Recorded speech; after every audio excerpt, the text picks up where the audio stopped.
Alhamdulillah. Wassalatu wassalamu ala Rasulillah Muhammad ibn Abdillah wa ala alihi wa sahbihi wa man wala. Subhanaka la ilma lana illa ma 'allamtana innaka antal alimul hakim. Rabbi shrah li sadri wa yassir li amri wahlul 'uqdatan min lisani yafqahu qawli, amma ba'du. Rahasia jalur langit, tema kita pada hari ini. Kenapa harus jalur langit yang kita tempuh? Bu, jalur darat itu macet. Dek, jalur darat itu punya banyak hambatan. Jalur darat itu sempit. Jalur langit lapang. Coba aja kalau kamu inget-inget. Ini kalau ngelihat di bawah nih kita kayak sumpek banget. Apalagi kalau kamu mulai ada di daerah-daerah padat Jakarta. Contohnya di Cawang, ada Cawang bawah, ada Cawang atas, ada Cawang kamu. Sayang maksudnya ya. Ini banyak adik-adik nih. Cawang aku nggak, Dek?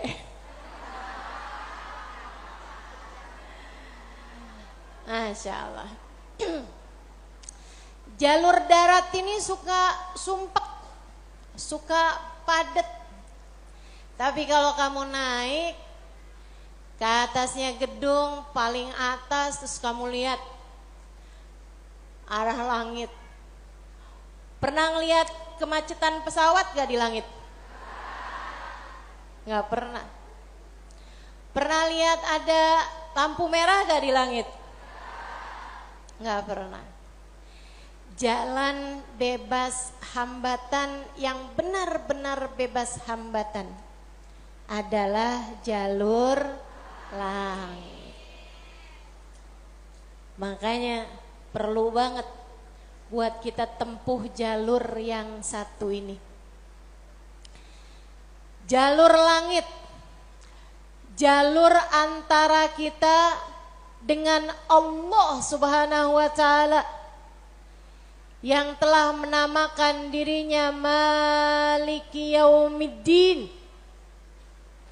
pemilik hari kebangkitan, yang telah menamakan dirinya Rabbil Alamin, Tuhan penguasa semesta, penguasa alam jagat raya, jalur bumi, jalur langit, semuanya dialah sang penggenggamnya. Itu sebabnya Nabi kita Muhammad alaihissalam saat baru lahir di dunia nih, Dek, Nabi Muhammad waktu awal lahir ke dunia, tangannya rafi'an ilas sama, tangannya menunjuk ke arah langit. Sebuah isyarat bahwasanya beliau akan menjadi penghubung antara manusia dengan Allah Subhanahu wa Ta'ala Tuhannya. Sebuah isyarat bahwasanya beliau akan menjadi perantara antara kita dengan Allah Subhanahu wa Ta'ala Sang Pencipta. Jalurnya Allah, jalur langit, harus sesuai sama apa yang dipesankan, yang disampaikan sama Nabi besar Muhammad sallallahu alaihi wasallam, yang Allah mengatakan tentangnya, a'udzubillahi minasyaitonirrajim, qul innama ana basyarum mithlukum yuha ilayya. Qul, Sampaikan kepada umatmu wahai Nabi Muhammad, ana basyarum mitlukum. Saya memang manusia seperti kalian juga. Kalian makan, saya makan, kalian tidur, saya tidur. Kalian menikah, saya menikah. Kalian punya anak, saya punya anak. Saya sama kalian juga. Kalian sakit, saya juga merasakan sakit. Innama ana basyar. Saya manusia seperti kalian. Sampaikan itu kepada umatmu wahai Nabi Muhammad. Akan tetapi yuha ilayya, jangan lupa saya adalah hamba wahyu. Telah diwahyukan kepadaku peta menuju jalur langit. Peta kebahagiaan hidup dunia membawamu kepada kebahagiaan hidup akhirat. Peta untuk membuatmu kenal kepada Sang Pencipta. Jalan hidup. Jalan hidup yang dapat membawamu menuju surga. Ini namanya jalur langit.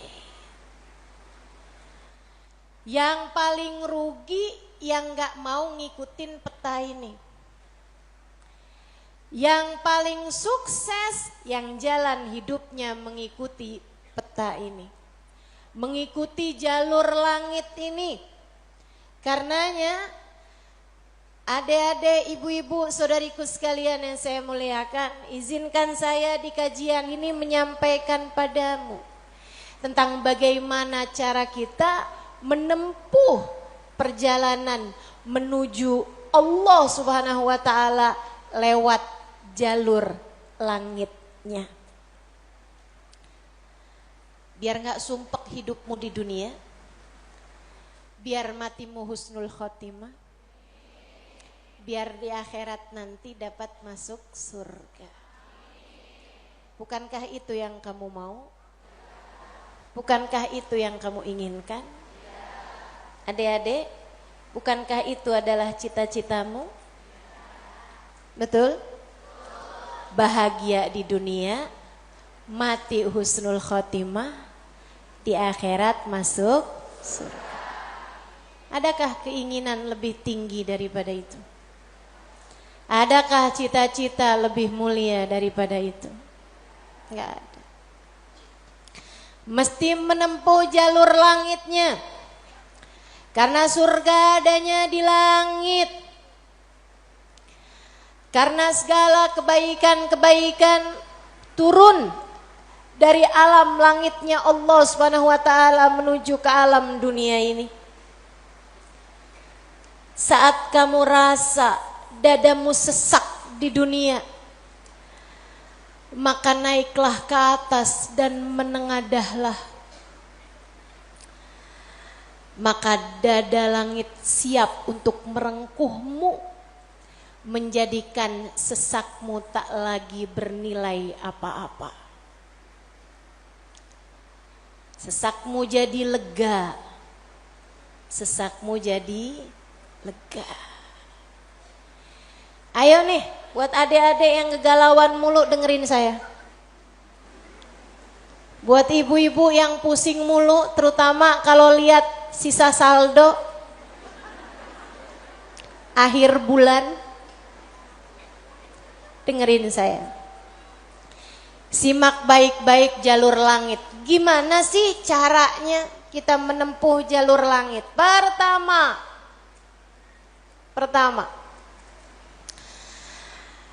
apa aja jalur langit yang bisa kita tempuh? Pertama, sholat. Itu adalah jalur langit yang jangan sampai pernah kamu tinggalkan. Sayyidina Muhammad Al-Bagir berkata kepada putranya Sayyidina Ja'far As-Sadiq, "Ya bunai, ittasil billah." Wahai anakku, senantiasalah terkoneksi dengan Allah. Senantiasalah tempuh jalur langit menyampaikanmu kepada Allah Subhanahu wa taala. Seringlah terkoneksi sama Allah. Anaknya bertanya, "Kaifa attasil bih ya walidi?" Bagaimana caraku untuk selalu terkoneksi dengan Allah? Bagaimana caraku berkomunikasi sama Allah? Bagaimana caraku menempuh jalur langit? Ayahandanya berkata, kalau kamu ingin kamu berbicara dengan Allah, sholatlah. Kalau kamu ingin Allah berbicara kepadamu, bacalah Al-Quran. Jadi cara pertama tersambung sama Allah adalah sholat. Jangan tinggal sholat. Jangan tinggal sholat meski siapapun yang mengatakannya. Misalnya ada orang gelarnya apa kek? Profesor, doktor, belakang namanya juga ada banyak. Ada banyak gelar-gelar SAG, sarjana alam gaib. Misalnya gitu. Tapi sebenarnya apa SAG itu ya? Sarjana agama. Oh, maafkan saya ya. Saudaraku sekalian yang saya muliakan, sepanjang apapun gelar yang dimiliki seseorang, kalau dia sampai mengatakan misalnya sholat itu sudah tidak relevan lagi di zaman sekarang. Agama ini semakin maju. Karenanya makna sholat bukan seperti yang disampaikan para ulama. Misalnya dia ngomong begitu, sholat itu tujuannya mengingat Allah, aqimis sholata lidzikri. Kamu kalau udah bisa ingat Allah nggak pakai sholat, ya itu udah cukup sebagai sholat. Nah nih, hati-hati. Ucapan-ucapan yang tidak bertanggung jawab semacam ini. Sholat itu kewajiban dari Allah. Allah yang punya jalur langit. Allah yang tahu bagaimana cara tersambung dengan Allah Subhanahu wa taala. Dan dia yang telah menamakan sholat sebagai sholat dari kata-kata wasala yasilu silatan, yang artinya adalah hubungan, tersambung. Orang yang punya sholat, menjaga sholatnya, dia akan senantiasa tersambung dengan Allah. Dia adalah orang-orang yang menjaga jalur langit.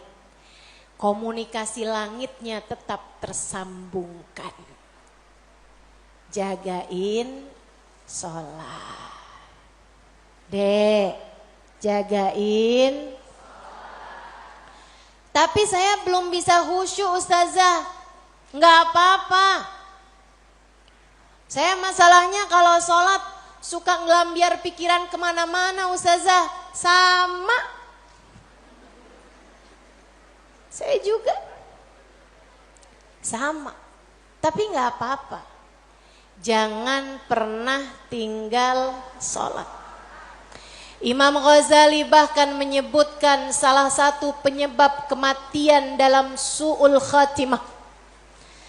Salah satu penyebab iman tercabut dari dalam hati di saat kematian datang. Na'udzubillah min dzalik. Nomor 1, tarkus sholah, meninggalkan sholat. Tiang agama kita. Siapa yang sholatnya benar, ibadahnya benar. Siapa yang ibadahnya benar, hidupnya benar. Siapa yang hidupnya benar, bakalan matinya benar. Siapa yang matinya benar, di akhirat dapat kehidupan yang menyenangkan. Karenanya mesti, harus, nomor 1 kamu benahi dalam hidupmu, jangan tinggal sholat. Sesibuk apapun kamu, sholat jangan tinggal. Dek, sedang mengerjakan aktivitas penting semacam apapun, sholat jangan pernah tinggal, Bu. Jangan pernah tinggal sholat. Sebab orang kalau lagi ninggal sholat, bukan hanya karena dia nggak mau sholat, tapi karena dia tidak diizinkan Allah untuk menghadap kepadanya, telah diputuskan jalur antara dia dengan Allah Subhanahu wa taala. Naudzubillah min dalik, jalur langit telah terputus darinya. Itu kayak punya HP tapi nggak ada sinyal, nggak bisa dibikin apa-apa HP-nya. Punya HP nggak ada sinyalnya, Bu, nggak ada kartunya, mau dipakai apaan? Mau dipakai ngulek sambel? Ya kan enggak gitu. Karenanya teman-teman sekalian, sholat jangan tinggal. Kamu kalau dibikin sama Allah dalam hidup nggak ngerjain sholat, kamu perlu menangisi hal tersebut. Kenapa gitu? Saya sering sampaikan, orang ketika sholat bukan hanya karena dia mau sholat, akan tetapi karena dia masih punya nilai di sisi Allah, sehingga Allah masih izinkan dia untuk menghadap kepadanya. Kamu pernah gak, Dek, sebel sama orang sampai gak pernah mau lihat mukanya? Pernah? Sekarang saya tanya sama ibu-ibu, ibu-ibu pernah gak benci banget sama orang sampai gak sudi lihat muka dia? Pernah? Pernah. Kita tuh kayak begitu, kalau lagi benci sama orang, sebel sama orang, ngelihat mukanya kita gak mau. Allah juga gitu. Allah kalau benci sama satu makhluknya, sama seorang hambanya, Allah gak akan izinkan orang tersebut menghadapkan dirinya kepada Allah dalam sholat-sholatnya. Dia kirain dia yang gak mau sholat, padahal Allah yang gak mau dia menghadap kepadanya. Telah diputus jalur antara dia dengan Allah Subhanahu wa ta'ala. Na'udzubillah min dzalik. Ada yang nanya sama saya, Ustazah, saya nih kan lagi belanja nih Ustazah, kan sibuk tuh kan. Belanja di mana? Di mall Ustazah. Boleh gak Ustazah saya jamak sholat saya? Lah, nge-mall di jamak sholat. Ada nih yang begini. Saya mau lihat di sini ada apa kagak nih? Belanja ke pasar, sholat udah sampai di jamak-jamak. Innalillahi. Boleh nggak Ustazah? Nggak boleh lah. Yang boleh jamak sholat itu kalau bepergian, itu pun juga dengan jarak keluar kota 82 km. Tapi kalau kurang dari itu, nggak boleh mengerjakan jamak salat. Katanya Nabi Muhammad, man jama'as salah bi ghairi udrin faqad atababan min abwabil kabair. Siapa yang suka ngumpul-ngumpulin salat, jamak-jamak salat tanpa ada alasan yang dibenarkan, dia sedang mendatangi salah satu pintu dari pintu-pintu dosa-dosa besar. Dia tanya, boleh gak Ustazah jamaah sholat? Enggak boleh, kecuali karena ada alasan yang dibenarkan. Emang kenapa gitu Ustazah? Kamu kalau kepengen hidup dipentingkan sama Allah, maka kamu harus mementingkan Allah. Sholat adalah gambaran tentang kamu mementingkan Allah, maka insya Allah hidupmu akan dipentingkan oleh Allah. Jalur langit yang pertama adalah sholat. Makanya ada orang yang sholatnya khusyuk-khusyuk. Ada orang yang sholatnya panjang-panjang. Tuh guru-guru saya tuh. Sholatnya panjang-panjang, terutama sholat sunnah. Kalau sholat fardu ringan-ringan aja. Karena beliau mengerjakan sholat fardunya berjamaah. Jadi imam, nah itu katanya Nabi Muhammad, kalau kamu sholat jadi imam jangan panjang-panjang. Tapi kalau kamu sholat sendirian, nah silahkan. Silahkan, mau panjang kayak gimana pun silahkan. Kita kan suka kebalik-balik. Kalau sholat jadi imam, Bismillahirrahmanirrahim. Jadi imam. Giliran sholat sendirian, Bismillahirrahmanirrahim, alhamdulillahirabbil alamin, arrahmanirrahim, maliki yaumiddin, iyyaka na'budu wa iyyaka nasta'in. Malaikat nyatetnya sampai apaan sih ini yang dibaca? Ya Allah, ya Allah. Khair insyaallah. Sedikit sekalian yang saya muliakan tuh sholat. Mereka para ulama-ulama kita, guru-guru saya, banyak saya liatin sholatnya panjang-panjang. Berpuluh rakaat. Saya tulis tuh di buku Bidadari Bumi yang pertama. Saya ketemu sama orang sepanjang malam di hari-hari haji, dari mulai awal isya, habis isya sampai subuh. Gak berhenti-henti mengerjakan sholat dari satu rakaat ke rakaat yang lainnya. Masya Allah. Gak relate sih sama kita-kita. Ini apalagi nih adik-adik yang di sini nih, kalau terawih nyari yang paling cepet. Kalau nggak nyari yang paling cepet, nyari yang paling sedikit rakaatnya. Betul dek? Enggak lagi ya dek ya?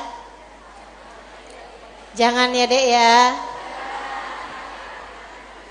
Nanti tahun ini insya Allah biar terawihnya jadi terawih yang sempurna. Amin.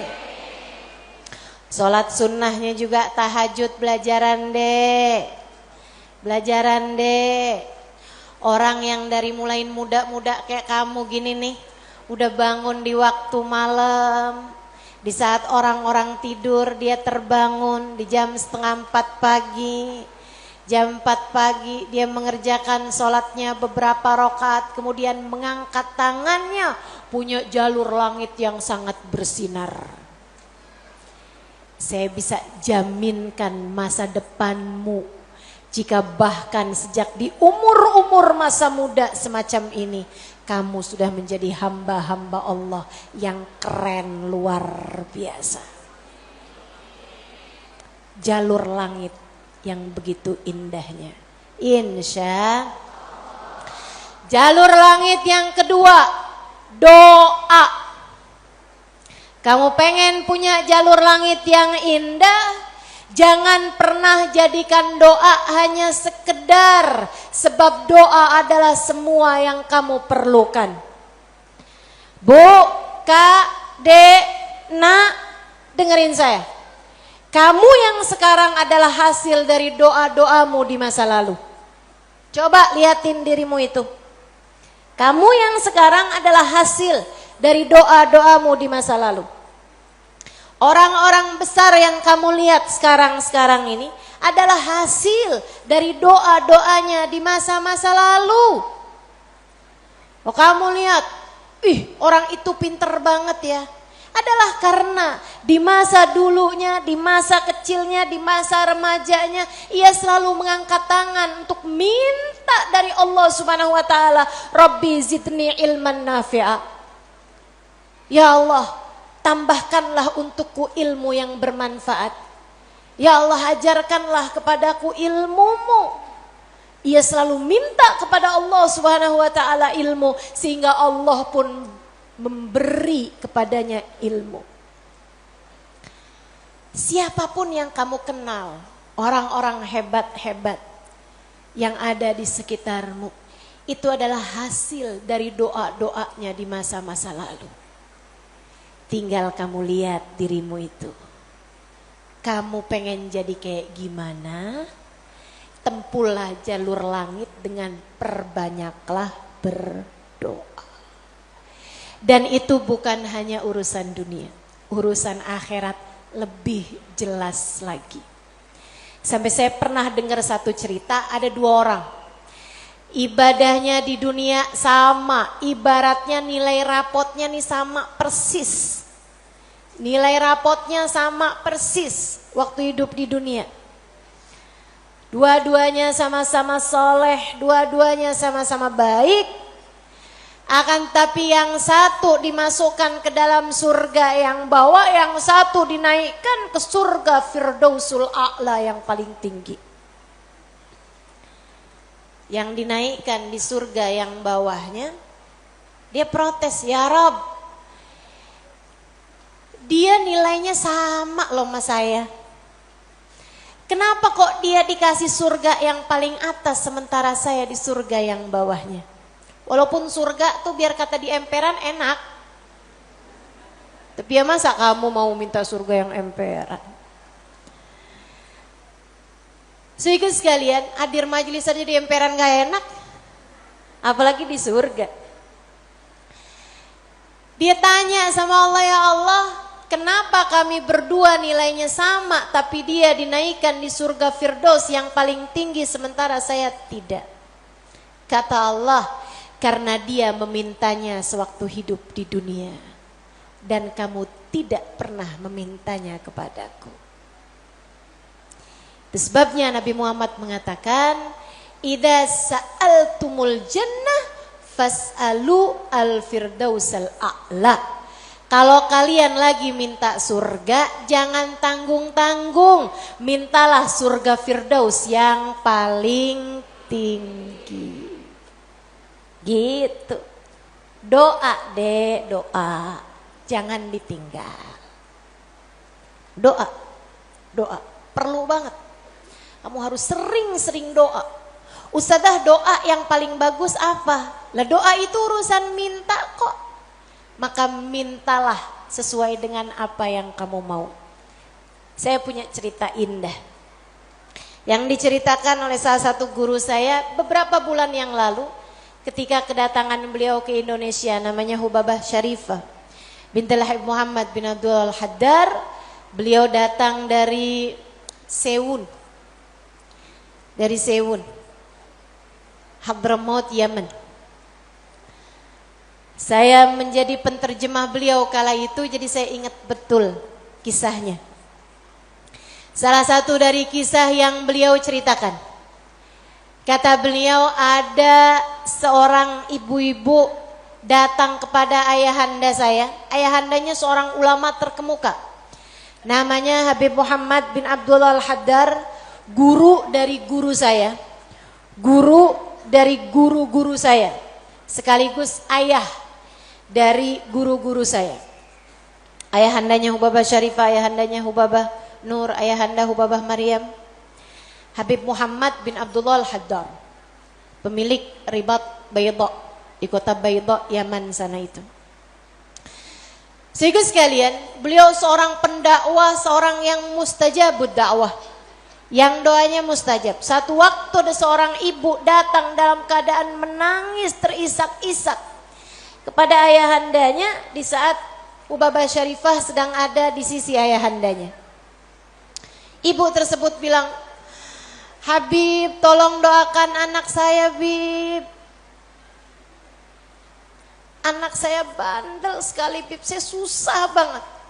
Ajakin dia sholat susah, ajakin dia kerjain kebaikan susah. Anaknya bandel, gak mau denger apa kata saya. Tolong saya, Bib, doakan anak saya, apa yang harus saya lakukan. Beliau kemudian berkata, Bu, ibu kepengen anak ibu jadi anak yang soleh. Iya, Bib, pengen banget Bib. Ibu, doa seorang ibu untuk anaknya setara doa Nabi bagi umatnya. Maka doamu untuk anakmu lebih mustajab daripada doa siapapun untuk anakmu. Saya bisa bantu kamu buat doa, mintakan kepada Allah Subhanahu wa taala. Akan tetapi doamu tentu lebih mustajab daripada doa saya untuk anakmu. Ibu dengerin. Bu. Jadi gimana saya, Bib? Ibu bangun di waktu malam. Ibu tahajud beberapa rakaat. Kemudian seperti kamu menangis di hadapan saya untuk minta anakmu didoakan oleh saya, menangis pulalah di hadapan Allah. Sampaikan kepada Allah apa yang kamu sampaikan kepadaku, atau apa yang ingin agar saya sampaikan kepada Allah tentang anakmu, sampaikan pula itu kepada Allah Subhanahu wa taala. Baik, Bib, pulang. Dikerjain. Nah, itu perempuan kalau solehah gitu tuh. Kalau dengar kebaikan, sami'na, saya dengar, kemudian saya patuhi. Yang dengar di sini juga insya Allah seperti itu. Apa yang didapat pada hari ini semoga dapat diamalkan. Yang pertama tadi jangan tinggal. Yang kedua tadi barusan ini perbanyak jalur langit. Dia pun mengerjakannya, bangun di waktu malam nangis, ya Allah tolong liatin anak saya, kesianin anak saya ya Allah, solehkan dia ya Allah.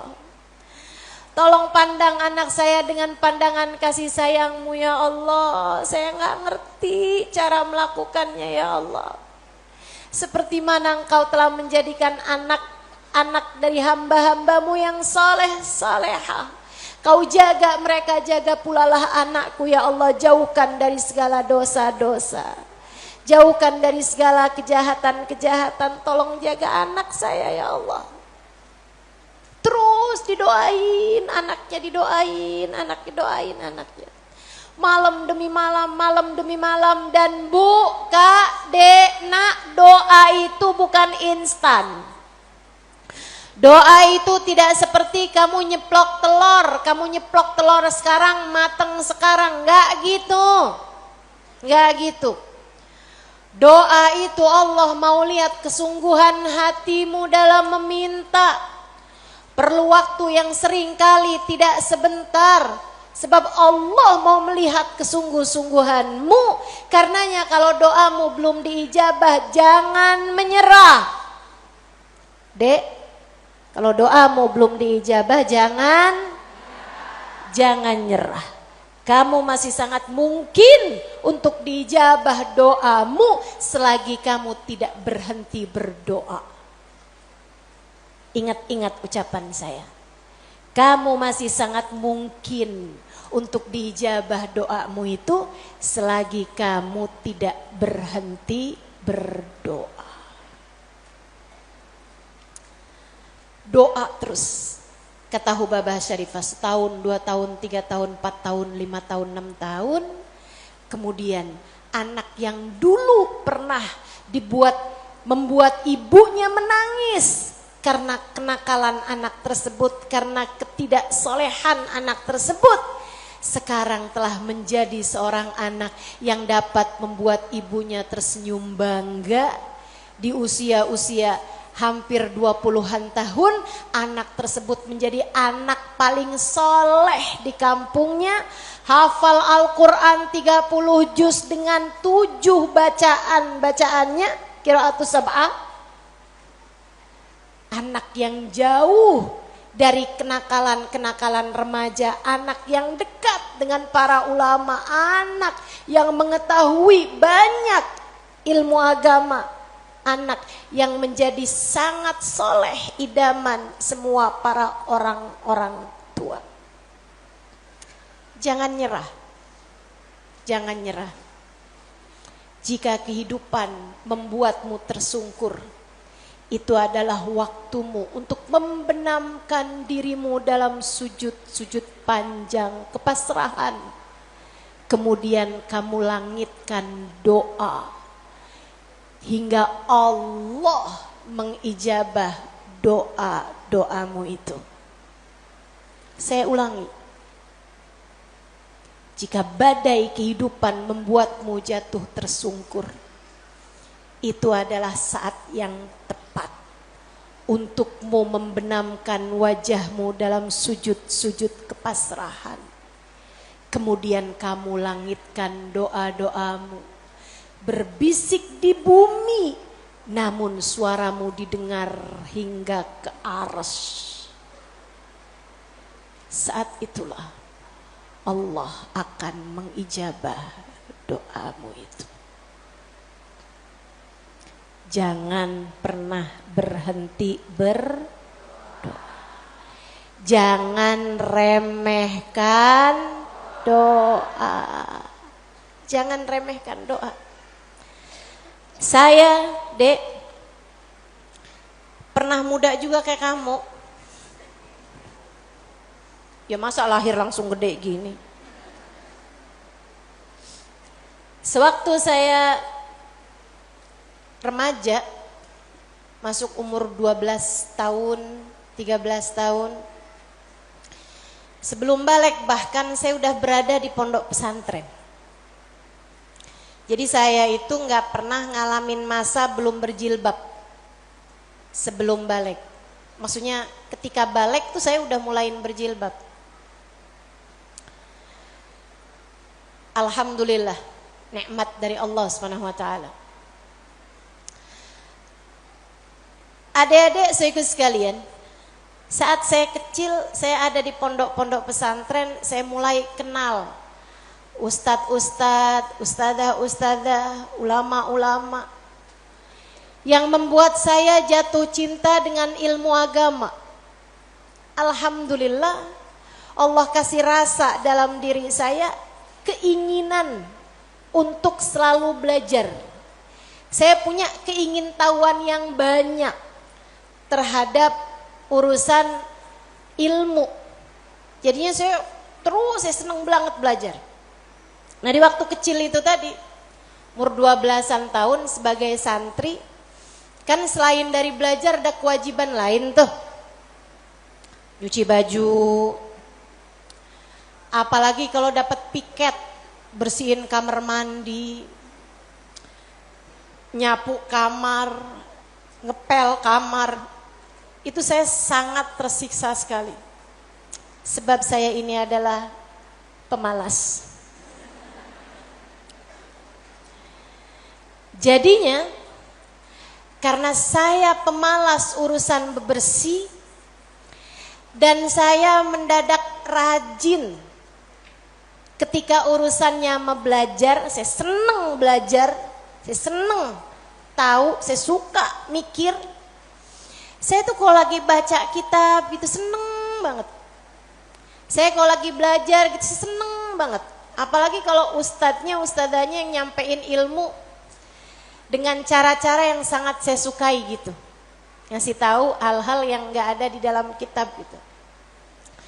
Saya bisa melongo dengerin, seneng banget.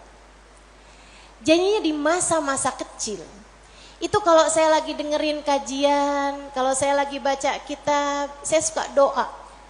Ya Allah, jangan pernah pisahkan saya dari ilmu. Ya Allah, jangan pernah jauhkan saya dari kitab pengetahuan yang mendekatkan saya padamu. Umur 12 tahun, 13 tahun, doa saya semacam itu. Ayo nih adik-adik yang umur 16 tahun, ya Allah kenapa kok saya gak pernah ada yang nembak ya?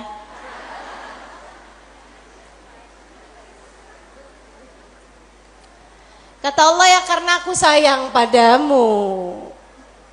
Karena aku berkehendak untuk menjagamu gitu. Ini malah dipertanyakan, saya kurang cakep apa ya? Kok gak ada yang naksir sama saya gitu? Siapa kek tukang kebun? Satpam sekolah? Jangan ya dek.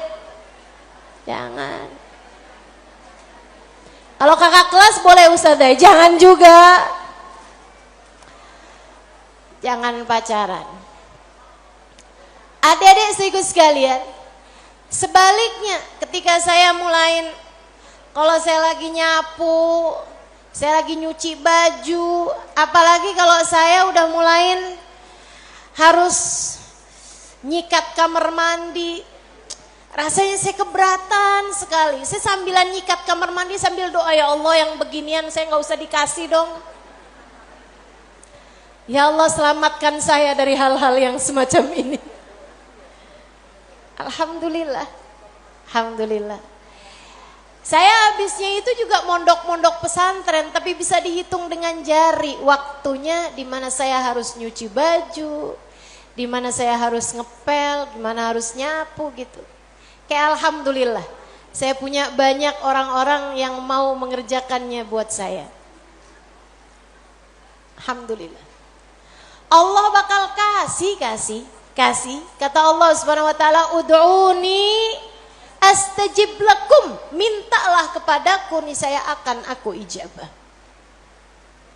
Minta, doa, jangan berhenti berdoa. Ayo adik-adik, kamu punya panjang masa depan insyaallah. Umurmu mudah-mudahan masih tersisa panjang insyaallah. Jangan sesali dengan di masa tua kamu enggak dikasih hal-hal besar dalam kehidupan karena kamu tidak pernah memintanya kepada Allah. Minta, ya Allah, pandanglah aku dengan pandangan kasih sayang-Mu. Ya Allah, seperti mana Engkau menjaga hamba-hamba-Mu yang soleh-solehah, tolong jaga saya juga ya Allah. Dek, minta sama Allah. Saya serius berkata padamu, dengarkan saya. Saya menyampaikan nasihat sebagai orang tua kepadamu, Dek, kepadamu nak. Minta sama Allah, yang dekat sama Allah. Karena kalau kamu merasa, kok saya punya orang tua nggak terlalu sayang ya sama saya. Kamu tahu nggak? Kenapa dalam hidup kamu seringkali merasa bahwa orang tuamu nggak cukup sayang sama kamu, guru-gurumu sepertinya nggak sayang sama kamu, teman-temanmu kayaknya meninggalkan kamu. Kenapa Allah kasih rasa kayak begitu dalam hati kamu? Saya kasih tahu, saat Allah membuat hatimu patah dari berharap kepada manusia, itu adalah cara Allah untuk mengenalkan kasih sayangnya yang tak terbatas padamu. Dekatilah Allah. Orang lain mungkin merasa bosan denganmu, tapi Allah tidak. Allah tidak. Allah tidak akan bosan denganmu kecuali jika kamu yang bosan dengannya. Allah tak akan meninggalkanmu kecuali jika kamu yang meninggalkan Allah. Maka atas nama cinta saya sampaikan padamu, Dek, dengerin saya. Bu, dengerin saya. Atas nama cinta saya sampaikan padamu, jangan pernah tinggal Allah. Yang dekat sama Allah, mintalah terus kepada Allah. Mintalah terus kepada Allah. Minta pandangan kasih sayangnya tertuju padamu. Minta rahman rahimnya, rahmatnya Allah kasih kepadamu. Minta agar dalam keadaan apapun Allah tak pernah berhenti menyayangimu. Mintalah, mintalah. Permintaan yang tak akan pernah kamu sesali. Gak usah minta, ya Allah, jangan biarkan orang tua saya meninggalkan saya. Gak usah. Kamu Bu, jangan minta, ya Allah, jangan biarkan hati suami saya berpaling dari saya. Kamu mau minta juga terserah. Tapi yang saya sampaikan padamu adalah bahwa hal yang semacam itu bisa kamu syukuri, bisa pula kamu sesali. Akan tetapi kalau kamu tidak ditinggalkan oleh Allah, sampai kapanpun tidak akan pernah kamu sesali. Insya Allah. Jadi jalur langit yang harus kamu tempuh, yang pertama adalah, yang kedua adalah, yang ketiga adalah cinta kepada baginda Nabi besar Muhammad. Dan semua orang-orang yang menyampaikanmu kepada jalur langit, jangan putus hubungan dengan orang-orang soleh, dengan para ulama-ulama Allah Subhanahu wa taala. Saya akan sampaikan 5 menit lagi, kemudian kita akan segera akhiri majelis ini. Saudaraku sekalian yang saya muliakan, yang pertama jangan tinggal sholat, yang kedua jangan tinggal doa. Jalur langit yang ketiga yang harus saya sampaikan padamu adalah milikilah guru yang dapat menyampaikanmu kepada Allah. Milikilah jalur langit yang dapat menyampaikanmu kepada Allah. Cintai orang-orang soleh di atasmu hingga mereka menyampaikanmu kepada Nabi Muhammad. Kemudian Nabi Muhammad menyampaikanmu kepada Allah. Beliaulah tali Allah Subhanahu wa taala.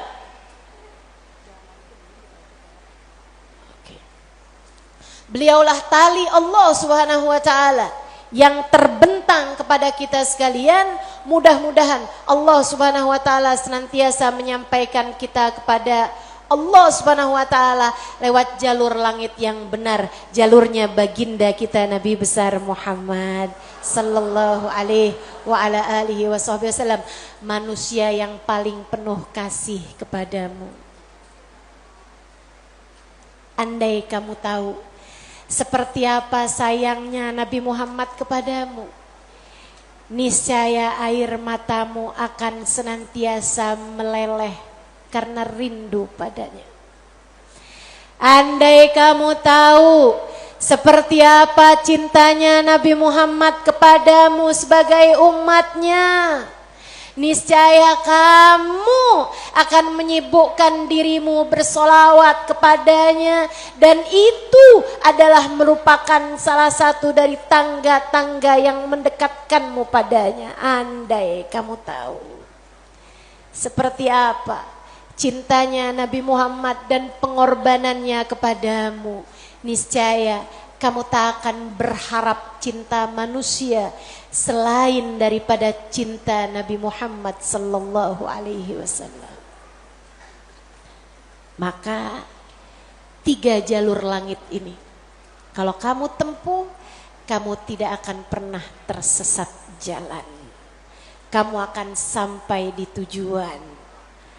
Peta kehidupannya menjadi terbaca dan kamu akan melangkah tanpa keraguan. Jika 3 jalur langit ini kamu tempuh, dari sholat tidak ada yang kamu tinggal, dan kamu tambahi dengan ibadah-ibadah sholat-sholat sunnah pula, terutamanya di keheningan malam, di sepertiga malam yang terakhir. Juga doa, dalam keadaan apapun kamu memperbanyak berdoa. Saat kamu bersama dengan orang-orang soleh, saat kamu duduk di majelis-majelis ilmu adalah saat yang begitu indah untuk kamu berdoa meminta kepada Allah Subhanahu wa taala Jalla Jalaluhu wa ta'ala azamatu. Kamu jadikan doa tidak hanya sekedar, melainkan semua yang kamu perlukan. Kemudian besar cintamu kepada baginda Nabi besar Muhammad sallallahu alaihi wasallam, maka itulah 3 dari rahasia jalur langit yang dapat saya sampaikan kepadamu. Jika ketiganya benar-benar kamu amalkan hingga kamu mendapatinya dalam kehidupan, niscaya kamu akan sampai di tujuan, bahagia hidup di dunia, mati dalam husnul khatimah, di akhirat kamu akan diperkenankan masuk ke dalam surga tanpa hisab, tanpa adab, birahmatika ya arhamar rahimin wa bijudika ya ajwadal ajwadin innahu waliyyu dzalika wal qadir alaih.